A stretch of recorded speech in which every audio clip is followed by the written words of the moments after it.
On the morning of June 27, 1945, Lieutenant Commander Saburo Hashimoto stood in what remained of the Utsube oil refinery at Yokkaichi, trying to solve a puzzle that defied everything he understood about aerial warfare.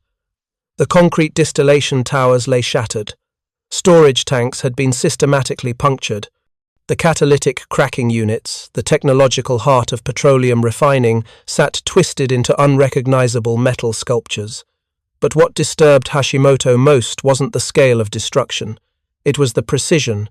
Every critical component had been hit, not approximately, not close enough. Directly struck, as if the bombardiers had stood next to each target with tape measures and chalk. Yet, according to the Night Watch commander's report, this devastation had been inflicted in total darkness through 8/10 cloud cover from 15,000 feet altitude. The Americans had arrived after midnight, their bombers invisible against the overcast sky, and systematically dismantled 40% of the refinery's capacity before dawn. That should have been impossible. If you're enjoying this deep dive into the story, hit the subscribe button and let us know in the comments from where in the world you are watching from today. Hashimoto had graduated 8th in his class from the Imperial Japanese Naval Academy in 1937. The Navy had sent him to Germany for 3 years to study industrial chemistry and petroleum engineering, skills Japan would desperately need for the resource war everyone knew was coming. He'd returned in 1940 with expertise in refinery operations and damage assessment. By mid-1945, that expertise had become a burden. While other officers could attribute bombing damage to American numerical superiority or sheer luck, Hashimoto understood the technical requirements for what he was witnessing, and the technical requirements didn't make sense. He walked slowly through the debris field, his boots crunching on broken glass and scorched metal fragments. His assistant, Ensign Takeshi Yamada, followed with a clipboard, methodically documenting each crater, each destroyed piece of equipment. They'd been at this for 3 hours, and the pattern had become undeniable. The Americans had sent 38 bombers, not the massive formations of 300 superfortresses that had incinerated Tokyo and Osaka in firestorm raids. Just 38 aircraft, arriving individually throughout the night at 2 to 3 minute intervals. Each had made a single pass over the target, no circling for better position, no second attempts. They'd arrived, released their bombs, and departed immediately. The weather had been terrible. Solid cloud deck from 7,000 to 12,000 feet. Visibility at ground level was less than 2 miles in industrial haze and humidity. The moon was nearly full, providing some ambient light above the clouds, but from the ground, the defenders had seen nothing but darkness and the occasional glimmer of exhaust reflection off cloud bases. The anti-aircraft batteries had fired blindly, guided only by sound and desperate hope. Searchlight crews had pointed their beams uselessly at solid overcast. Night fighters had scrambled from airfields around Nagoya, but in the darkness and clouds, they'd made no contact with the raiders. One B-29 had taken flak damage and barely made it back to Guam. The others had escaped untouched. Yet somehow, through conditions that should have made accurate bombing completely impossible, the Americans had destroyed the refinery's primary vacuum distillation tower, 4 catalytic cracking units, the main pump house, 2 reformers, and 6 critical storage tanks. The pattern wasn't random scatter. It was methodical selection of components whose destruction would most effectively cripple production. Hashimoto stopped at a crater 15 feet wide and 8 feet deep. It sat directly beneath where the primary fractioning tower had stood. The tower itself had toppled into the crater, 3 stories of steel framework bent like wire. He crouched at the crater's edge, examining the blast pattern. The bomb had struck within 10 feet of the tower's center point. That kind of accuracy required visual bombing with a Norden bombsight. American bombardiers were trained to make microscopic adjustments during the bomb run, aligning crosshairs with the target, accounting for wind drift, altitude, and airspeed. But visual bombing required actually seeing the target. You needed clear weather, good visibility, and enough light to distinguish buildings from shadows. None of those conditions had existed last night. "Commander," Yamada's voice pulled him from his thoughts. "How did they aim?" It was the question Hashimoto had been avoiding since arriving at the site. He straightened, wiping his hands on his uniform trousers. "They had reconnaissance photographs," he said, though he didn't believe it. "Detailed plans of the facility layout. In complete darkness?" Yamada's skepticism was justified. "Through solid clouds?" "Through solid clouds?" Hashimoto had no answer. He'd inspected dozens of bombed facilities across the home islands over the past 6 months. He knew what American bombing looked like. High-altitude precision raids created scattered patterns, some hits on target, many more scattered by wind and the jet stream that American pilots had discovered the hard way at 30,000 feet. The firebombing campaigns against Tokyo, Osaka, Nagoya, and other cities had been terrifyingly effective, but their effectiveness came from area saturation. Thousands of incendiary bombs created firestorms that consumed entire neighborhoods. The destruction was massive but indiscriminate. This was neither scattered nor indiscriminate. This was surgery. He'd heard rumors, of course. Whispers from technical officers who'd studied captured equipment. Reports from submarine. Commanders who'd monitored unusual electronic emissions from American bombers. There was talk of sophisticated navigation equipment, of devices that could somehow see through darkness and weather.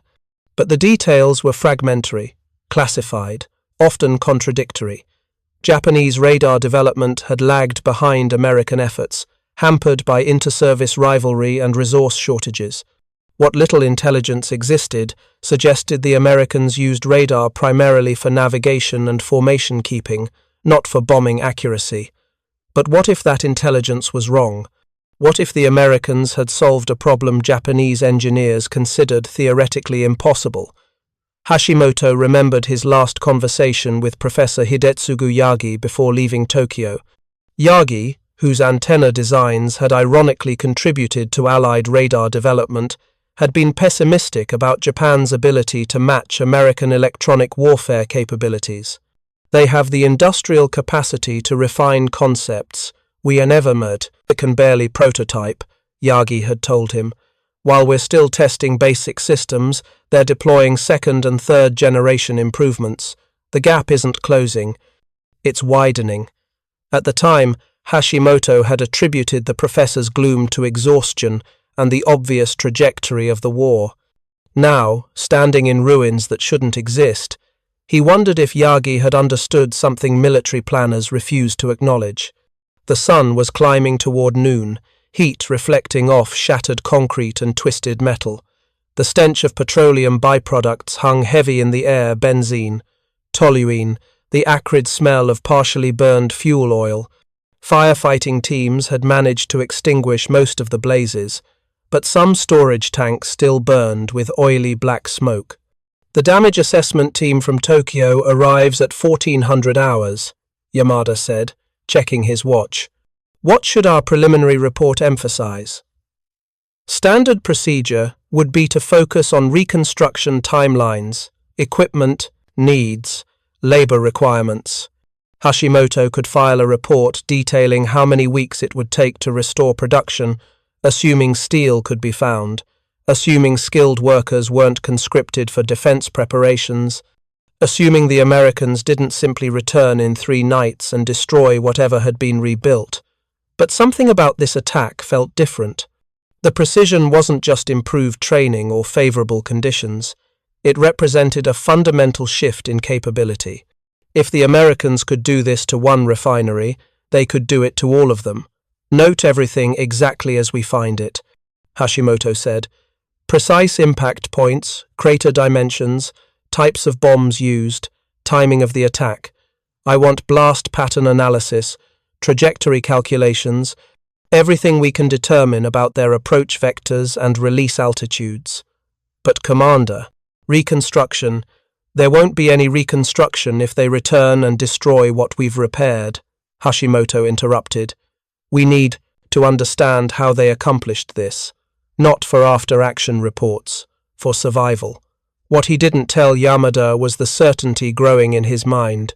The Americans had deployed something revolutionary, some combination of technology and tactics that bypassed all the assumptions Japanese air defense doctrine was built upon, and Japan's petroleum infrastructure, already strained by submarine warfare and previous bombing, was about to face an enemy it couldn't see, couldn't predict, and had no defense against. The mission orders arrived at Naval Air Technical Arsenal on July 2nd, with the highest priority classification Hashimoto had ever seen.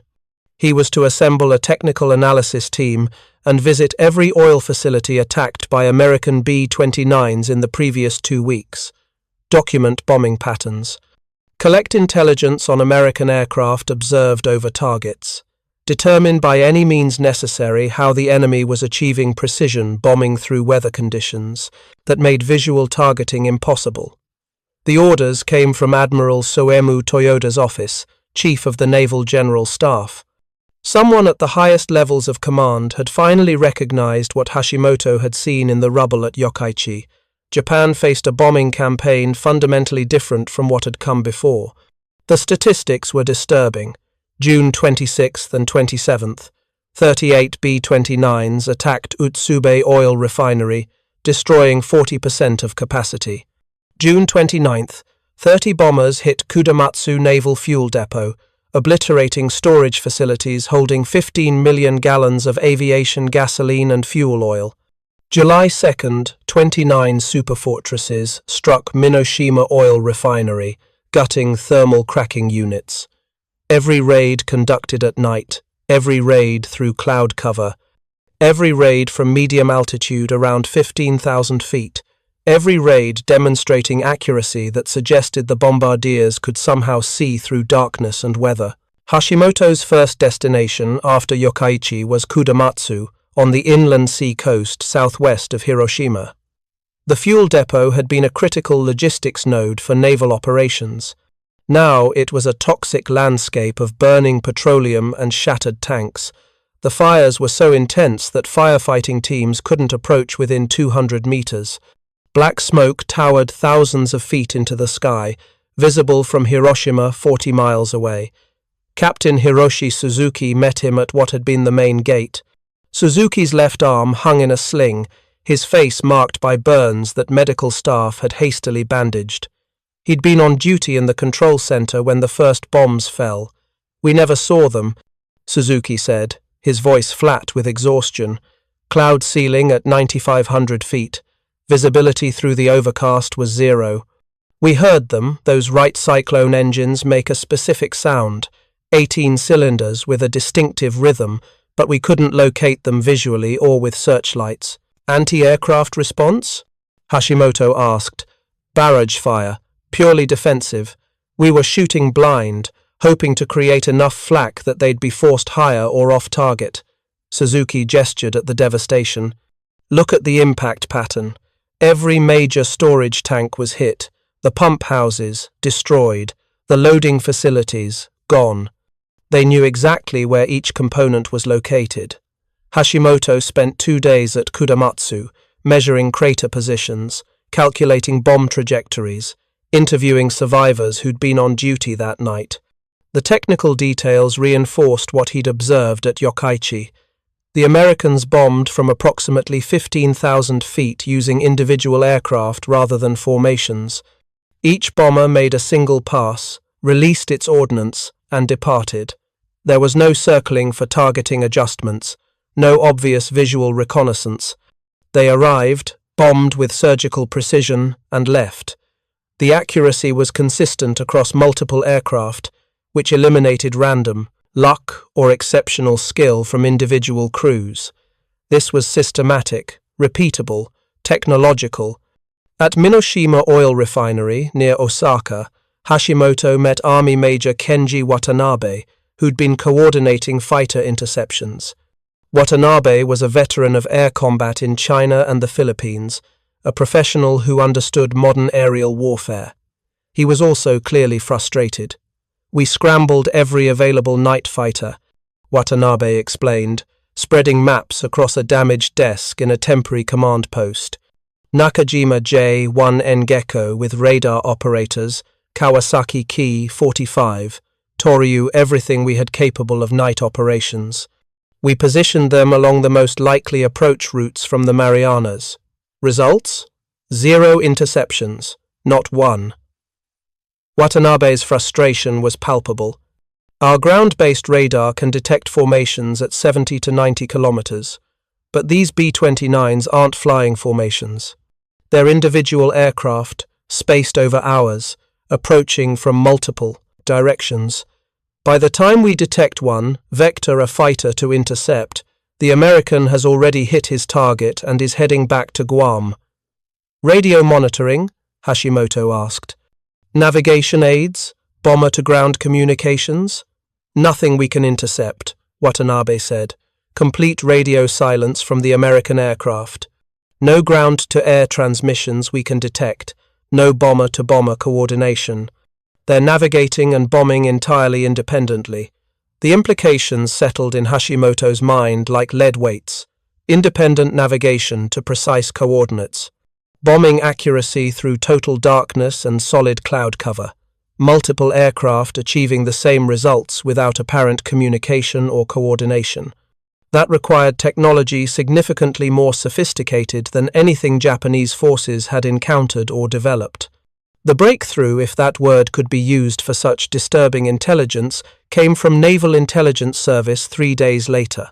Lieutenant Yoshiro Fujimoto, a technical analyst, delivered a file with multiple security classifications.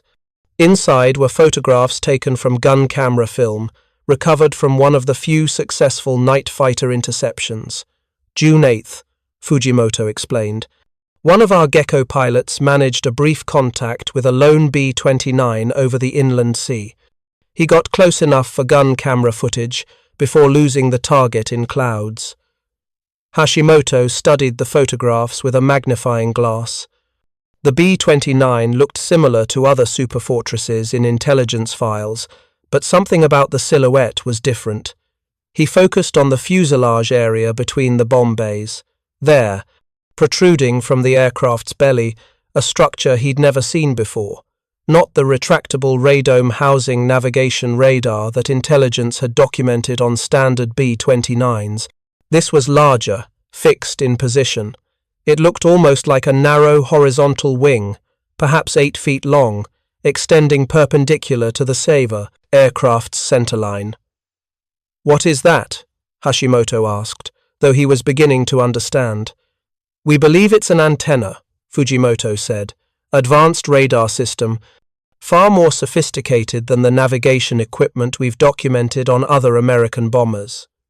He laid out additional documents, technical assessments from Tama Army Technology Research Institute, fragmentary intelligence from Japanese diplomatic sources in neutral countries, translations of captured technical manuals.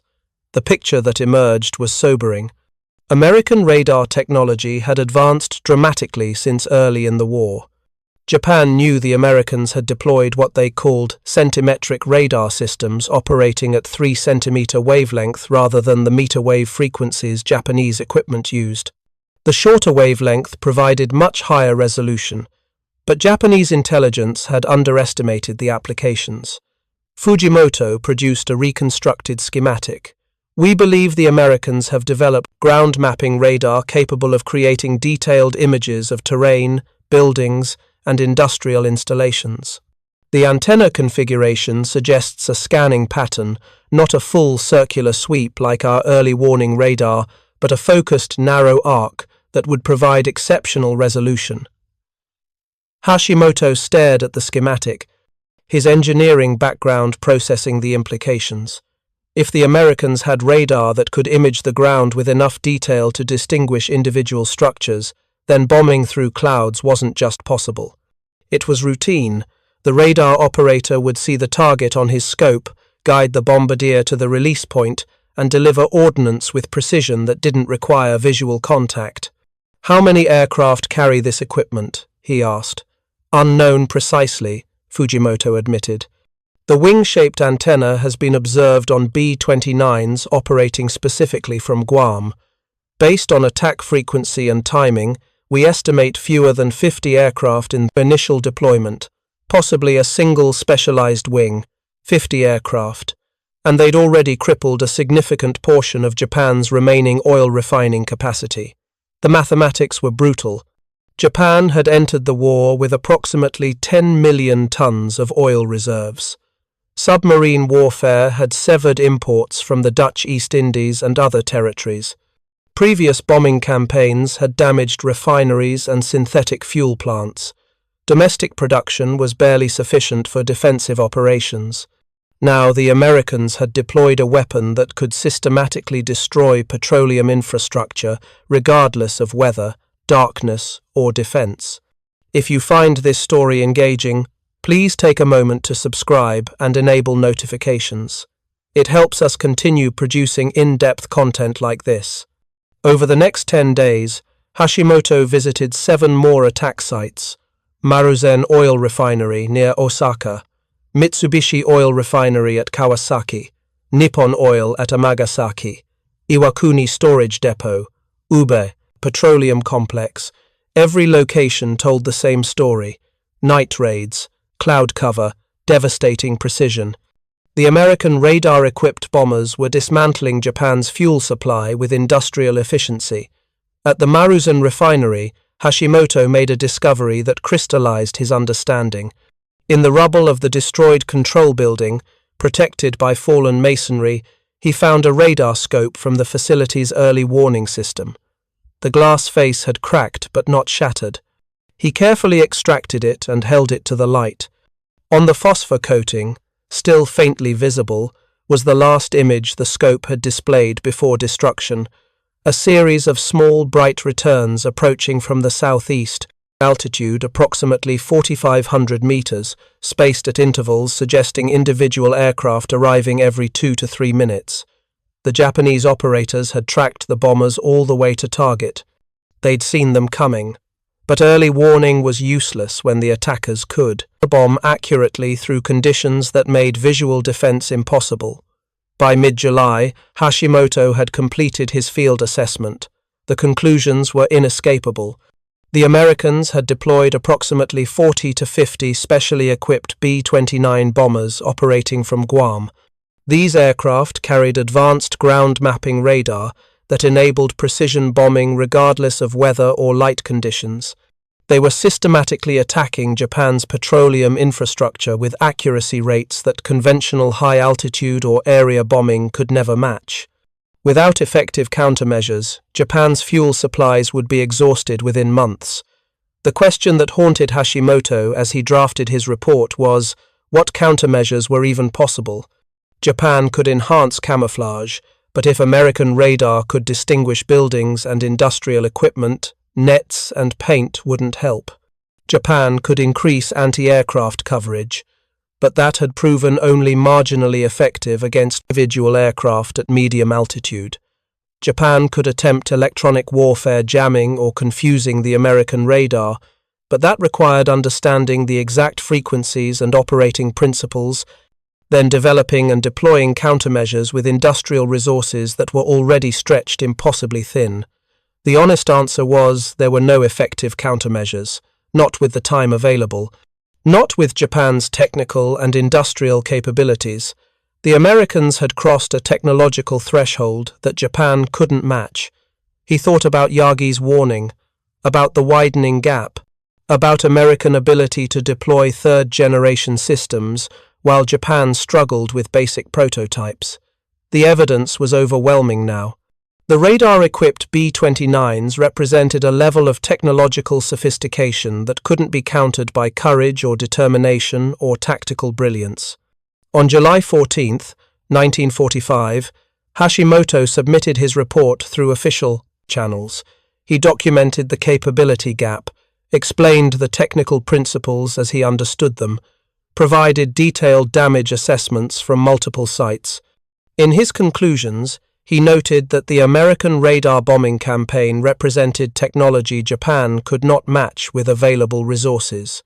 He recommended dispersal of remaining petroleum infrastructure, enhanced early warning to provide more advance notice, and most critically immediate reassessment of strategic fuel requirements given the likelihood of continued losses. 3 days later, the Americans struck again. Oil storage at Ube, petroleum facilities at Tsuchizaki Minato. The systematic dismantlement continued. Each raid demonstrated the same impossible precision through darkness and weather. The invisible weapon was proving unstoppable, and Hashimoto understood, with cold certainty, that Japan was watching the end of an era in aerial warfare. The Americans had made weather and darkness irrelevant. They'd rendered visual bombing obsolete. They'd demonstrated that precision strikes could be delivered in any conditions, at any time, against any target their radar could image. For defenders who'd assumed clouds and night provided protection, the implications were catastrophic. The rules of aerial warfare had changed, and Japan had no answer. The final mission of the 315th Bombardment Wing came on the night of August 14, 1945, just hours before Japan's acceptance of the Potsdam Declaration and agreement to unconditional surrender. The target was Nippon Oil Company's refinery at Tsuchizaki Minato, on the northwest coast of Honshu. 23 B-29s made the round trip of over 3,650 miles from Northwest Field on Guam, each aircraft carrying bomb loads precisely calculated and synchronized with their ANAP-Q-7 Eagle radar systems. The weather over Tsuchizaki Minato was miserable, solid, overcast with embedded thunderstorm cells. Visibility at ground level approached zero. Rain fell in sheets, driven by wind gusts that made even standing difficult for the ground crews who'd tried to prepare defenses. None of it mattered. The Eagle radar operators watched their scopes as the coastline appeared in sharp grey on green contrast. They identified the refinery complex, distinguished individual processing units from storage tanks, calculated offset aiming points to account for bomb trajectory. The bombardiers received targeting data through their synchronized Norden sights. Release. The bombs fell through complete darkness and storm clouds, striking with precision that had become routine for this specialized unit. For Hashimoto, who'd spent 6 weeks documenting the systematic destruction of Japan's petroleum infrastructure, this final raid was confirmation of everything his reports had warned about. The Americans hadn't just developed new bombing technology. They'd revolutionized the fundamental nature of strategic air warfare. Visual bombing, which had dominated aerial combat doctrine since the First World War, was suddenly obsolete. Weather and darkness, which had always provided natural protection for ground targets, were no longer barriers. The ability to strike specific industrial facilities with precision, previously reserved for clear weather daylight operations, had been extended to any conditions, at any time. The 315th Bombardment Wing had flown only 15 combat missions before Japan surrendered. In that brief operational period, from late June to mid-August 1945, the wing had destroyed or severely damaged 9 major petroleum facilities: Utsube, Kudamatsu, Minoshima, Maruzen, Shimotsu, Amagasaki, Ube, Iwakuni, and Tsuchizaki Minato. Post-war damage assessment estimated these attacks had reduced Japan's fuel production capacity by approximately 50%. The raids had been conducted with the lowest combat loss rate of any B-29 unit in the Pacific Theater, less than 1% of aircraft lost to enemy action. What made these statistics particularly devastating was timing. By mid-1945, Japan's strategic fuel situation had reached crisis levels. American submarine warfare had severed oil imports from conquered territories. Previous bombing campaigns had damaged existing refineries and synthetic fuel plants. Remaining reserves were barely sufficient for defensive operations against the anticipated Allied invasion of the home islands. The precision radar bombing campaign struck at exactly the moment when Japan could least afford further petroleum losses. Every gallon of aviation gasoline destroyed meant fewer sorties for kamikaze aircraft. Every ton of fuel oil lost meant reduced mobility for what remained of the combined fleet. Every barrel of diesel fuel eliminated meant decreased capability for ground forces preparing final defensive positions. The technological secret enabling this campaign was, in engineering terms, elegant in its solution to a complex problem. The ANAPQ-7 radar, nicknamed Eagle by its developers, operated at 3 cm wavelength rather than the longer frequencies used by earlier ground mapping systems like British H2S or American H2X. This shorter wavelength provided dramatically improved resolution, detailed enough to distinguish individual buildings, identify roads and waterways, recognize the geometric patterns of industrial complexes. The system was developed at MIT's Radiation Laboratory under physicist Luis Alvarez, who'd conceived the basic principle in late 1941. Full-scale development didn't begin until April 1943, driven by Army Air Force frustration with poor bombing results in European weather. Western Electric manufactured production units in a hastily converted building in New York City, assembling each radar from more than 1,800 separate components sourced from manufacturers. Nationwide, the visible signature was the antenna configuration. Rather than a rotating dish scanner housed in a retractable belly radome, the standard approach for navigation radar Eagle used a fixed wing-shaped antenna approximately 8 feet long, mounted beneath the aircraft's fuselage, between the bomb bays. This antenna scanned a 60-degree arc forward of the aircraft, creating detailed radar maps of terrain ahead. The narrow scan pattern concentrated the radar's transmitted power, increasing both resolution and effective range.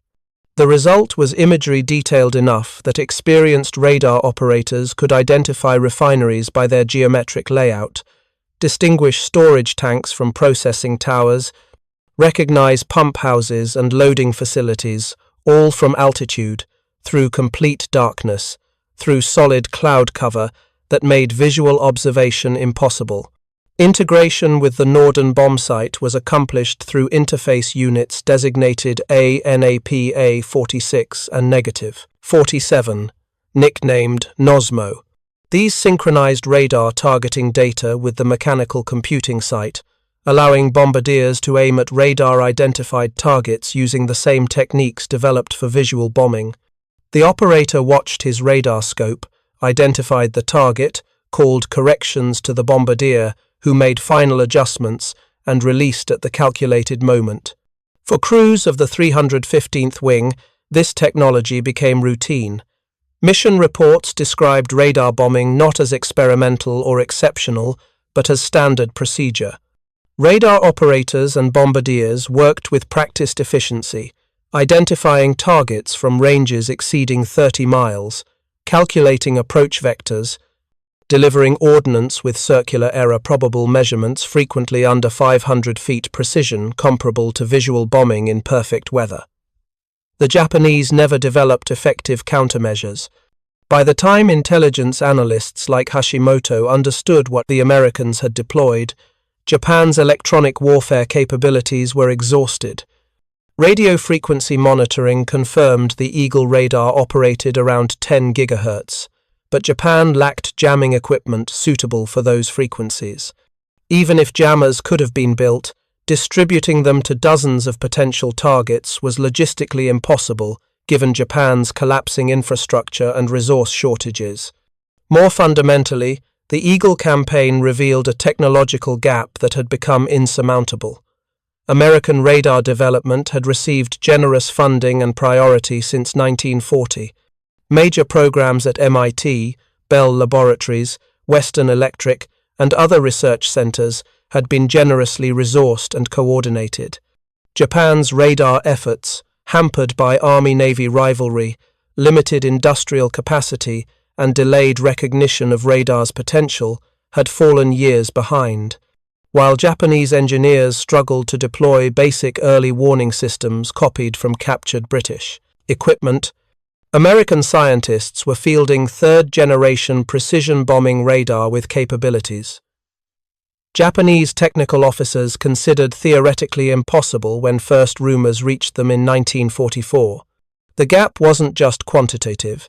It represented fundamentally different approaches to technology development and military-industrial coordination. For individual defenders on the ground, the psychological impact was profound, though often not recognized until after the war. Anti-aircraft crews found themselves firing blindly at engine sounds. Searchlight operators pointed uselessly at solid cloud decks. Night fighter pilots prowled through darkness, unable to locate individual bombers dispersed over hours and hundreds of miles. The traditional advantages of defensive warfare using terrain, weather, and darkness to offset attacker advantages had been negated by technology. Most Japanese forces didn't even know existed. Hashimoto survived the war and went on to work in Japan's post-war petroleum industry, helping rebuild the refineries he documented in their destruction. He maintained correspondence with several American veterans of the 315th Wing, eventually visiting Guam and touring the remains of Northwest Field, where the Eagle-equipped B-29s had been based.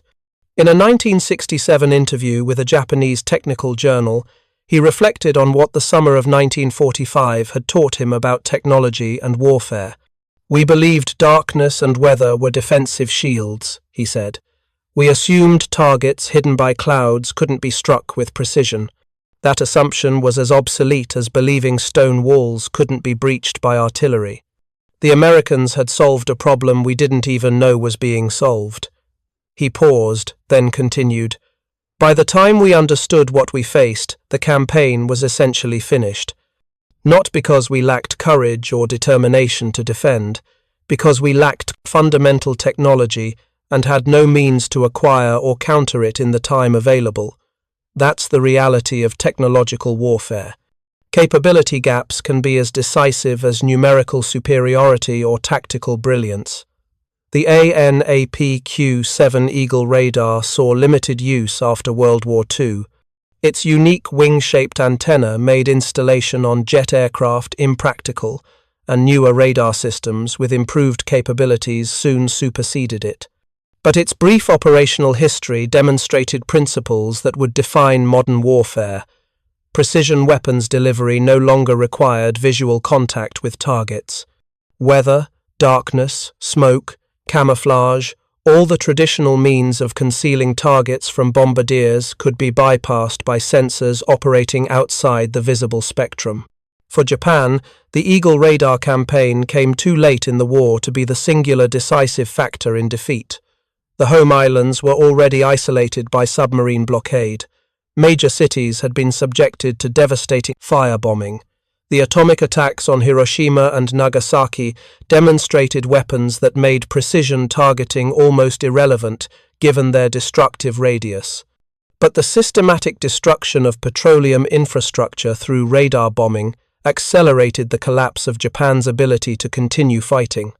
Fuel shortages grounded aircraft that might have opposed the planned Allied invasion, immobilized remaining naval vessels that lacked fuel for operations, restricted ground force mobility in ways that would have proven critical during defensive operations. The invisible weapon had accomplished what months of earlier bombing struggled to achieve: methodical, efficient destruction of targets essential to Japan's war-making capacity. Hashimoto's final report, submitted in July 1945, had concluded with an observation that proved prophetic: "We are witnessing the end of an era in aerial warfare. The Americans have demonstrated that precision bombing need not be constrained by weather or light conditions. This fundamentally alters the strategic calculus of air defense. All future defensive planning must assume attackers can see and strike targets regardless of natural concealment. The implications extend far beyond the current conflict." By August 14th, when the last mission struck Tsuchizaki Minato, those implications had become undeniable reality. The 315th Bombardment Wing had revolutionized strategic bombing with technology the Japanese never fully understood until the war ended and intelligence sharing began during occupation. The lesson wasn't lost on military planners worldwide in the post-war period. The brief operational history of the Eagle radar, 15 missions, 9 major targets destroyed, minimal losses, mission success rate approaching 100%, demonstrated that sensor technology could overcome traditional limitations of aerial warfare. This understanding would drive decades of development in precision, guidance, all-weather attack systems, and the integration of radar, infrared, and eventually satellite targeting that defines modern military aviation. For those who'd been on the receiving end, the experience was sobering. Japanese technical officers who studied American equipment during the occupation period were consistently struck by the sophistication gap, not just in individual systems, but in the systematic integration of multiple technologies: radar mapping, computer bomb sights, synchronized navigation systems, electronic countermeasures into cohesive weapons platforms. One officer who'd worked on Japanese radar development commented in post-war interviews, "We were proud of deploying meter-wave early warning systems copied from British designs. We thought we were catching up. Then we saw the American centimetric radar, the integrated fire control systems, the ground mapping precision of Eagle and similar equipment. We hadn't been catching up. We'd been falling further behind, while congratulating ourselves on marginal progress." This recognition that technological superiority could be as absolute as the Eagle campaign demonstrated influenced Japan's post-war approach to technology, development, and industrial policy. The emphasis on electronics, precision manufacturing, and systematic research and development that characterized Japan's economic recovery had roots in the bitter lessons of technological defeat. The summer of 1945 marked the last time a major military power would be caught completely unprepared for a fundamental shift in bombing technology. The precedent was established. In modern warfare, technological surprise could be as decisive as numerical superiority, strategic position, or tactical brilliance. The Japanese had prepared for the bombers they expected high-altitude daylight formations requiring visual targeting, low-altitude firebombing raids that could be opposed by concentrated anti-aircraft fire and night fighters. They had no answer for bombers that came through darkness and clouds, guided by radar they couldn't jam, targeting with precision they couldn't evade, achieving results that their defensive doctrine assumed were impossible. The petroleum facilities of Japan, destroyed one after another through weather conditions that should have protected them, stood as physical evidence of a transformed battlefield. Utsube's shattered distillation towers, Kudamatsu's burning storage fields, Minoshima's gutted cracking units, Maruzen's collapsed processing buildings. Each site represented not just physical destruction, but the obsolescence of assumptions that had governed aerial warfare since its inception. The invisible weapon, the radar that could see through any conditions, had rewritten fundamental rules. And perhaps more importantly, it had demonstrated that those rules could be rewritten by technology most defenders didn't know existed until bombs began falling. This asymmetry of knowledge was perhaps the most disturbing aspect for Japanese officers who later studied what had happened. The 315th Wing had been training in Colorado and Kansas, while Japanese intelligence analysts were still debating whether American radar was primarily a navigation tool.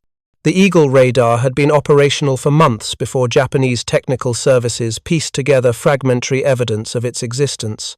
By the time Hashimoto's reports reached decision-makers with authority to allocate resources for countermeasures, the campaign was essentially complete. In the broader context of World War II, the Eagle radar campaign was a footnote. The atomic bombings of Hiroshima and Nagasaki received vastly more attention and analysis. The firebombing campaigns against Tokyo and other cities killed far more people and destroyed more property. The submarine blockade that severed Japan's maritime supply lines had arguably greater strategic impact over the war's duration, but for those who understood precision weapons technology, the brief operational history of the 315th Wing represented something profound. It was proof of concept for all-weather precision strike capability. Demonstration that sensors operating outside visible wavelengths could guide weapons to specific targets regardless of environmental conditions. Evidence that the integration of advanced electronics with aerial platforms could overcome limitations that had constrained military aviation since the Wright brothers. The post-war development of precision-guided munitions, laser targeting systems, synthetic aperture radar, infrared sensors, GPS-guided weapons, and eventually autonomous targeting systems, all of these built on principles demonstrated over Japan in the summer of 1945. The idea that weapons could find and strike specific targets without human eyes seeing those targets was revolutionary in 1945. By the 21st century, it had become routine to the point where its origins were largely forgotten outside specialist communities. Hashimoto lived to see much of this development. He retired from the petroleum industry in 1972 and spent his later years consulting on industrial safety and process engineering. He maintained his interest in military technology, history, and wrote several technical papers on the evolution of radar bombing systems. In a 1985 interview marking the 40th anniversary of the war's end, he was asked what he most remembered about the summer of 1945. The precision, he said without hesitation, standing in the ruins of Yokkaichi that first morning, seeing how every critical component had been struck. Understanding that what I was witnessing shouldn't have been possible given everything we knew about aerial bombardment. That moment of recognition that our fundamental assumptions were wrong was more disturbing than the physical destruction. He continued, "In war, you expect to face superior numbers, better tactics, perhaps more advanced weapons. What you don't expect is to face capabilities you didn't know were possible. That's what the Eagle radar represented. Not just a better system, but a fundamental shift in what aerial weapons could accomplish. We had no framework for understanding it, because our entire defensive doctrine assumed certain physical limitations that the Americans had overcome." The interviewer asked if Japan could have developed similar technology given more time and resources. Hashimoto's answer was characteristically honest. Perhaps, eventually, but not in the time frame that mattered. American radar development benefited from generous funding, excellent coordination between military requirements and scientific research, strong industrial capacity for prototype development and production scaling. Japan lacked all of these advantages. Our radar programs were underfunded, divided between competing Army and Navy efforts, constrained by industrial limitations. He paused, then added, "But more fundamentally, I don't think we recognized the potential soon enough. The Americans understood early that radar could revolutionize aerial warfare. They invested accordingly. By the time we appreciated what was possible, they were deploying third-generation systems while we were still struggling with basic implementations. In technology races, early recognition of potential matters as much as engineering capability. This recognition that identifying crucial technologies early and investing appropriately could create decisive advantages became a principle Japanese. Industries internalized during Reconstruction. The emphasis on electronics research, the careful attention to manufacturing precision, the systematic approach to technology development that characterized Japan's post-war economic recovery all reflected lessons learned from technological defeat. The specific facility, destroyed by the 315th Wing, were rebuilt during the American occupation period, often with American assistance and using American technical expertise. The irony wasn't lost on engineers like Hashimoto who worked on reconstruction. They were rebuilding refineries using knowledge and equipment provided by the same nation that had destroyed them so systematically just months earlier. But the relationship between American technical advisors and Japanese engineers during Reconstruction was generally cordial, sometimes collaborative. The war was over. The immediate problem was restoring Japan's industrial capacity to support economic recovery. Former enemies found common ground in technical challenges, how to design more efficient catalytic crackers, improve distillation tower performance, optimize petroleum processing for different crude oil qualities. Some American veterans of the 315th Wing even visited Japan during the occupation period and met with Japanese officers who'd been tracking their missions. These meetings were occasionally awkward but often surprisingly productive. Both sides were curious about what the other had known, what they'd misunderstood, what assumptions had proven correct or catastrophically wrong. One such meeting, documented in a 1948 letter, described a conversation between a 315th Wing radar operator and Hashimoto. The American explained how the Eagle radar displayed targets, how operators learned to distinguish different types of facilities by their radar signatures, how precision improved with experience as operators became familiar with typical refinery layouts. Hashimoto described Japanese intelligence efforts to understand what the Americans were using, the fragmentary reports that never quite coalesced into accurate understanding until too late, the defensive measures that proved ineffective because they were based on incorrect assumptions about American capabilities. Both men apparently recognized that they'd been on opposite sides of a technological threshold. The American had operated equipment that gave him capabilities Japanese defenders couldn't counter. The Japanese had prepared defenses against threats he understood, only to face a threat that bypassed his entire defensive framework. Neither situation reflected personal failing, just the reality of asymmetric technology access in industrial warfare. The letter concluded with an observation from the American radar operator that Hashimoto apparently found compelling. You couldn't defend against what you couldn't see and didn't know existed. That's not a failure of preparation or courage. It's just the nature of technological surprise. If our positions had been reversed, if Japan had developed radar bombing first and deployed it against American facilities, our defenders would have been equally helpless until we understood what we faced. This mutual recognition that both sides had been competent professionals doing their best with available resources and information helped establish the post-war relationship that eventually evolved into strong economic and security ties. The war had been brutal, the killing had been extensive on both sides, but the technology lessons were valuable precisely because they transcended personal animosity. The final irony of the Eagle radar story emerged decades later, when historians and technology researchers began documenting the system's development and operational use. Very few photographs of Eagle-equipped B-29s existed. The wing-shaped antenna had been classified during the war, and protocol required aircraft to be photographed from angles that didn't clearly show the distinctive radar installation.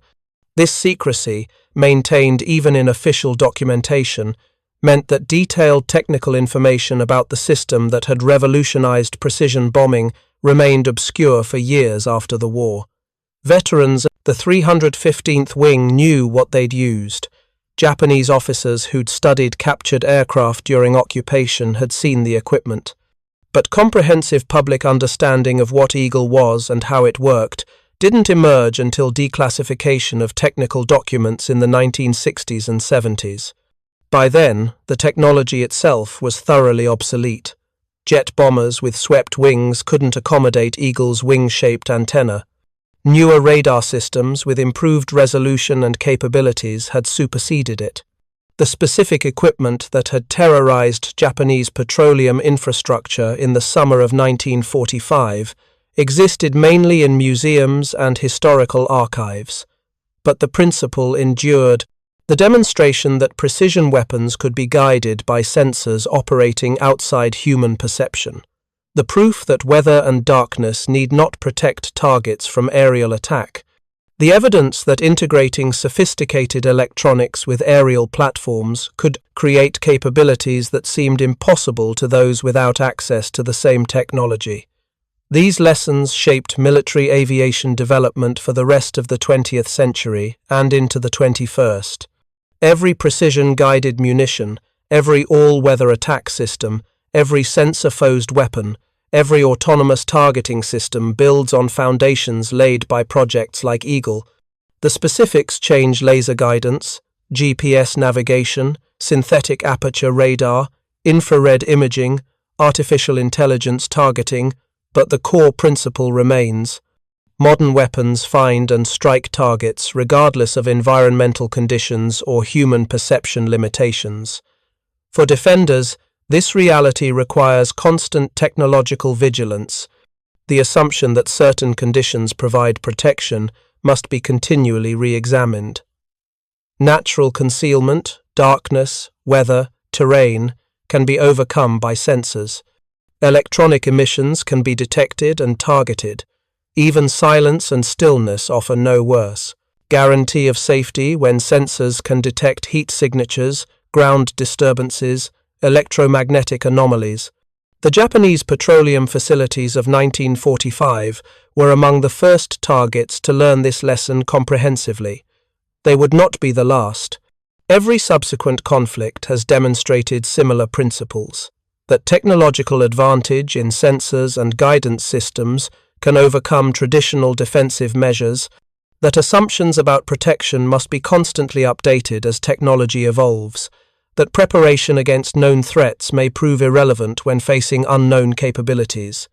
Hashimoto's reports, filed during July 1945, while the campaign was still ongoing, captured this recognition with remarkable clarity for someone watching his nation's defensive assumptions collapse in real time.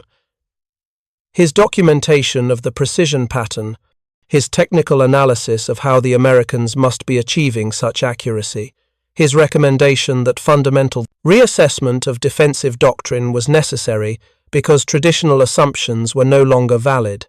These reports, preserved in Japanese military archives and eventually studied by historians, provide insight into how military professionals process revolutionary change when it appears suddenly on the battlefield. The initial confusion, the systematic investigation, the gradual recognition that something fundamental has shifted, the difficult acknowledgement that existing capabilities cannot counter the new threat, the final acceptance that adaptation must begin with understanding rather than denial. This intellectual process, recognizing that fundamental assumptions require revision, may be as important as the specific technology that forced that recognition. Militaries that can acknowledge when their doctrine has been superseded by technology have better chances of adapting successfully.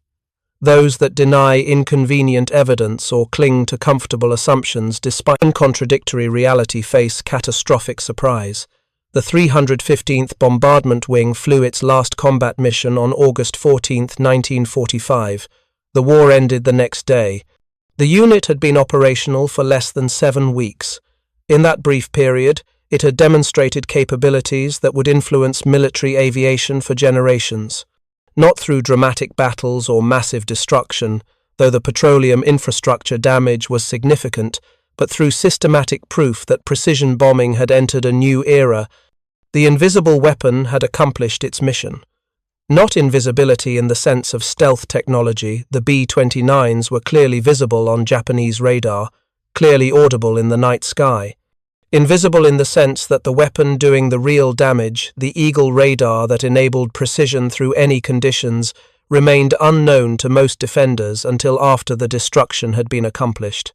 This asymmetry between what attackers knew they could do and what defenders believed was possible created a capability gap that no amount of courage or tactical skill could overcome. The lesson was stark. In technological warfare, what you don't know can devastate you more completely than what you do know and can't prevent. Thank you for watching. For more detailed historical breakdowns, check out the other videos on your screen now, and don't forget to subscribe.